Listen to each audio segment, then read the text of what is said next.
Hey everybody, Johan Magnusson here, Big Swede BBQ, and today we're cooking up an amazing Langoustine étouffée on the Burch Barrel grill. The first thing that we need to do is light up the Burch Barrel and get a great ember bed going. So here's how I like to do that.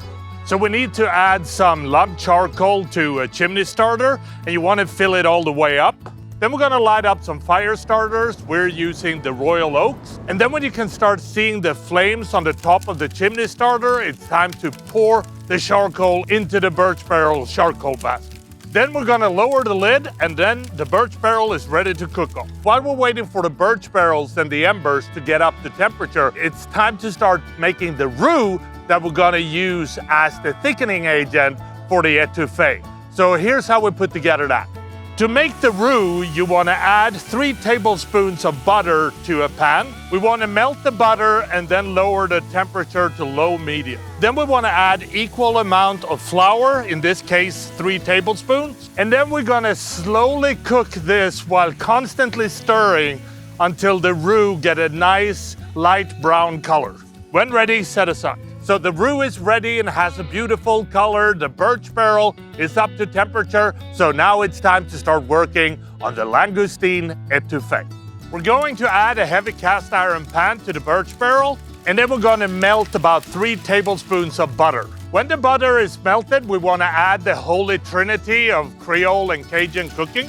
We need to add 2 bell peppers, finely diced, and then we're going to add 2 yellow onions, finely diced, and last but not least, we're gonna add 2 celery stalks, finely diced. We wanna brown these and then season with a little bit of salt. Then we need to add 8 cloves of minced garlic and saute for a couple of minutes. Then we need to add the roux to the dish, and we also wanna add about ½ a cup of heavy whipping cream.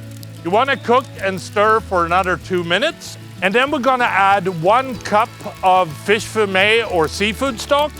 We're gonna add 2 teaspoons of Cajun Seasoning, 1 teaspoon of smoked paprika, and 1 teaspoon of Tabasco sauce. And last but not least, we wanna add 1 can of finely diced tomatoes. Now we're gonna braise the grate on the Burch Barrel until it sits at a good temperature for simmering. Then we're gonna simmer this for about 35 minutes. After 35 minutes, you wanna add 12 ounces of langoustine tails that's already been cooked. And we only need these to heat up in the étouffée for about another 10 minutes or so. So now while we're waiting for the étouffée to simmer and infuse all those amazing flavors together, it's time to start working on the rice. We're gonna add 1 cup of rice to 2 cups of water. And when the rice is ready, we wanna set it aside.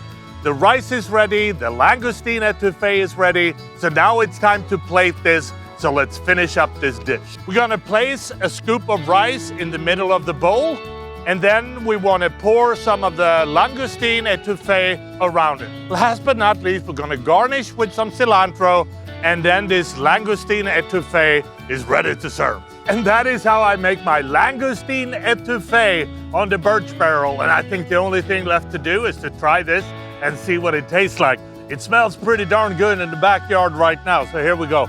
And look at the colors. This is so gorgeous. Smells amazing too, so here we go.